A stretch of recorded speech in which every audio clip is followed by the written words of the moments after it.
તો થોડીક વારમાં અમિત શાહ ભરૂચ પહોંચશે। ભરૂચમાં વિશાળ જનમેદનીને સંબોધિત કરશે। એક જ દિવસમાં શાહ 4 લોકસભા બેઠકોને સંબોધિત કરી રહ્યા છે। પોરબંદરના જામકંડોરણામાં સભા સંબોધ્યા બાદ તેઓ બપોરે 3:30 વાગે સભા ગજવશે।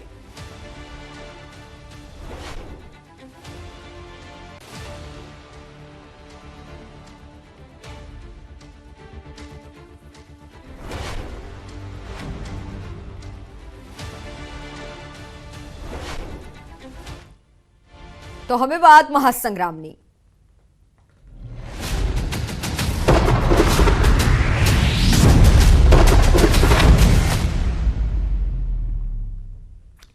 લોકસભાની ચૂંટણીમાં ભવ્ય જીત માટે કોંગ્રેસ પણ એડી ચોટીનું જોર લગાવી રહી છે। ત્યારે કોંગ્રેસ કમિટીના મહાસચિવ પ્રિયંકા ગાંધી પણ ગુજરાતના મતદાતાઓને મનાવવા ચૂંટણીના રણ મેદાને ઉતર્યા છે। ત્યારે વલસાડના ધરમપુરમાં જંગી સભાનું આયોજન કરવામાં આવ્યું છે। કોંગ્રેસના ઉમેદવાર અનંત પટેલના સમર્થનમાં સભાનું આયોજન કરાયું હતું। ભાજપના પર આકરા પ્રહાર કર્યા હતા ભાજપ પર, અને આ સાથે તેમણે વાજપેયીના પણ વખાણ કર્યા હતા।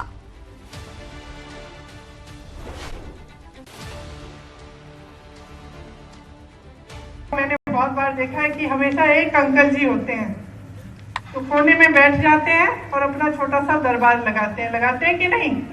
होते हैं ना। जो भी बोर हो रहा होता है वो कहते हैं कि भाई सुनूं मैं अंकल जी क्या कह रहे हैं। जाके सुनते हैं कि अंकल जी क्या कह रहे हैं, आज कुछ ना कुछ नया तो लाएंगे। और अंकल जी सबको अपना ज्ञान देते रहते हैं कि नहीं, है ना। मैं ये नहीं कह रही हूँ कि सिर्फ मेरे परिवार के सदस्य थे। हाँ, इंदिरा जी थी, मर गई देश के लिए, शहीद हो गई देश के लिए।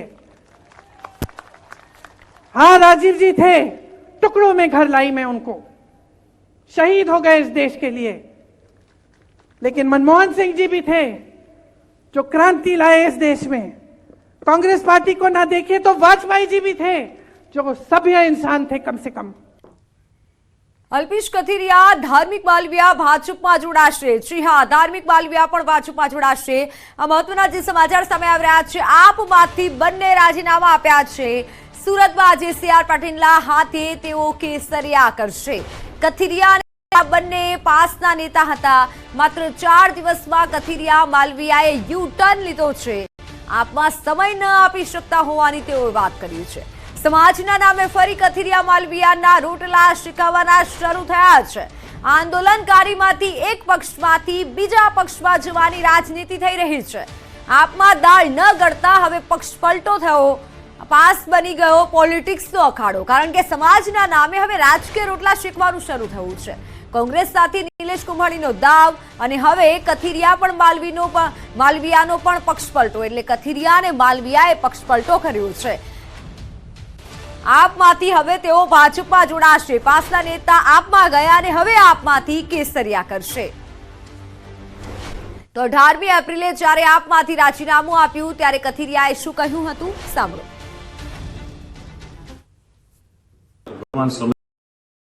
ઇલેક્શન પછી અમે ખૂબ કામગીરી ઓછી છે અને જવાબદારી પણ ઓછી નિભાવતા, એટલે જવાબદારીમાંથી મુક્ત થયા છે અને પાર્ટી ત્યાં કોઈ પણ વ્યક્તિને મૂકીને પાર્ટી પોતાની કામગીરી કરી શકે એ માટે મુક્ત થઈ છે। હવે પછી અલ્પેશ કથિરિયાનું ભવિષ્યની બાબતમાં હાલ કોઈ પણ પ્રકારની વાત તો મારી ફિક્સ નથી।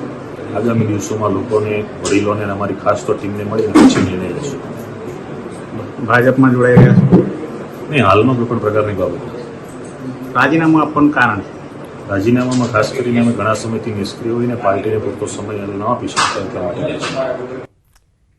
તો ભરૂચમાં મતદાન જાગૃતિ અંતર્ગત થર્ડ જેન્ડર માટે જાગૃતિ કાર્યક્રમ યોજાયો। નાગરિકોની ભાગીદારીતા વધે અને મહત્તમ મતદાન થાય તે માટે ભરૂચ જિલ્લા વહીવટીતંત્રએ પ્રયાસો હાથ ધર્યા છે।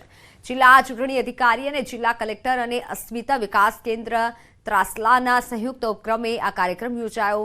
તમામ થર્ડ જેન્ડરે 100% મતદાન કરવાના શપથ લીધા। સાથે તેમણે કહ્યું કે તેઓ જિલ્લાભરમાં મતદાન જાગૃતિ માટે અન્ય નાગરિકોને પણ પ્રેરિત કરશે। કલેક્ટર તુષાર સુમેરાએ કિન્નર સમાજની પ્રેરણાસભર કામગીરીને બિરદાવી હતી।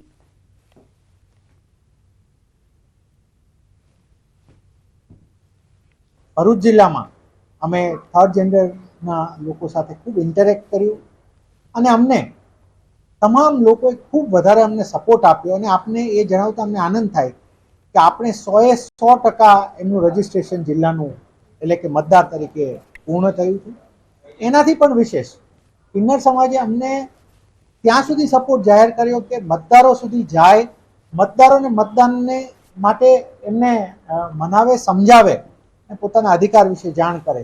આવું એક ભગીરથ કામ તેઓએ હાથમાં લીધું છે. અમને જે નાગરિક તત્વ મળ્યું છે અને વોટ આપણો જન્મસિદ્ધ અધિકાર છે. અમે જો કિન્નર સમાજ વોટ આપીએ તો ભારતના દરેક નાગરિકે વોટ આપવો જ જોઈએ. અમે બી વોટ આપીશું, તમે બી વોટ આપજો અને આપણા દેશને લોકશાહીના રસ્તે લઈ જવાનો પ્રયત્ન કરીશું. તો રાજ્યભરમાં ચૂંટણી નજીક છે ત્યારે રાજ્યના ચૂંટણી તંત્ર દ્વારા મતદાન જાગૃતિના અવનવા કાર્યક્રમો યોજાઈ રહ્યા છે. નર્મદા જિલ્લામાં શેરી નાટક દ્વારા લોકોને મતદાન કરવા માટે જાગૃત કરાયા. મતદાનના દિવસે ફરવા ન જાઓ તેવા સૂત્રો સાથે રાજપીપળાના વિજય ચોક ખાતે મતદાન જાગૃતિનું નાટક યોજવામાં આવ્યું.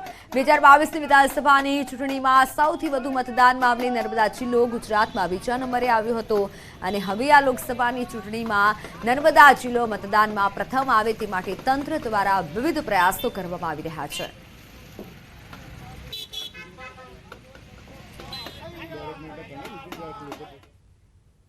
મતદાન ખાસ કરીને કેટલાક લોકો એવું સમજે છે કે મતદાન હોય એટલે રજા હોય, મતદાનના દિવસે રજા હોય એટલે લોકો ફરવા નીકળી જાય, લોકો લહેર કરવા નીકળી જાય.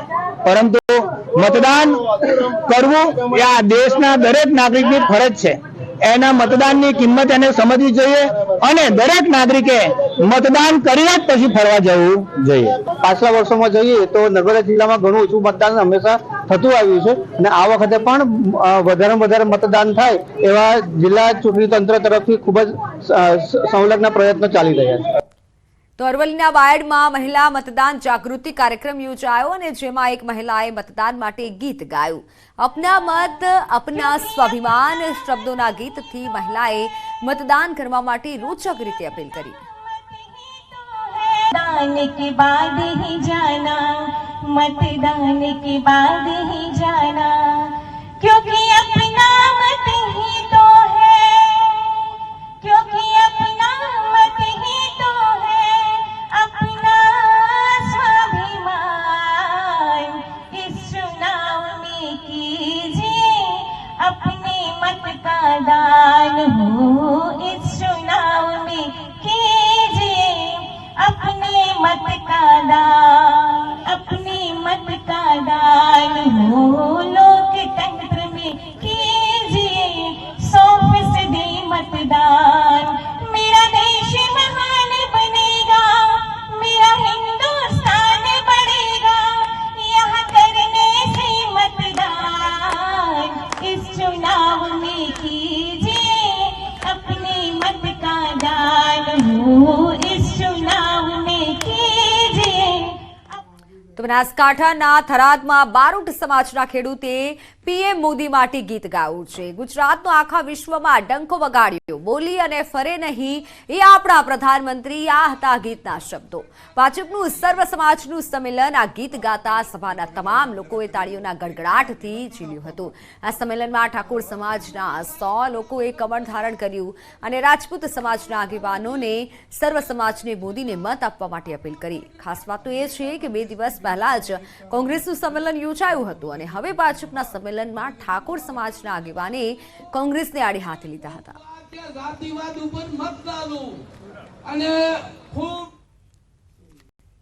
હશે મારો ન કરવી આ ગુજરાત વિશ્વમાં ભારત, દેહ હશે મારો ન કરવી આ ગુજરાત.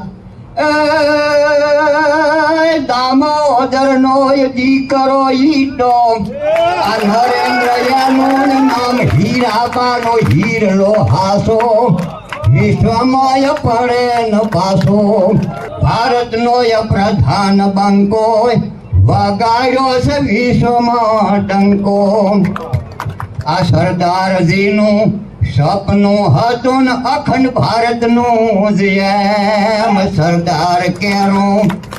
આ સ્વપ્ન હતું ને અખંડ ભારતનું જેમ એ ગુજરાતનો આ ગૌરવ ધારી આ કર્યા કામ તમામ બોલીને એ બીજો ન બોલે ભલે આખું તો નવસારીના લગ્ન પ્રસંગમાં રાજકીય માહોલ જોવા મળ્યો અને વાસદા ટાઉનમાં લગ્ન પ્રસંગ પૂર્વે યોજાયેલા સંગીત કાર્યક્રમમાં ધવલ પટેલના ગીતો પર લોકો ઝૂમી ઉઠ્યા. એક જ ચાલે ધવલ પટેલ જ ચાલેના ગીતો પર લોકો નાચ્યા હતા.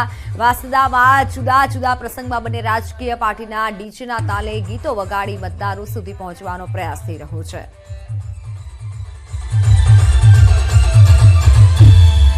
તો શું ચાલે મારા ભાઈ?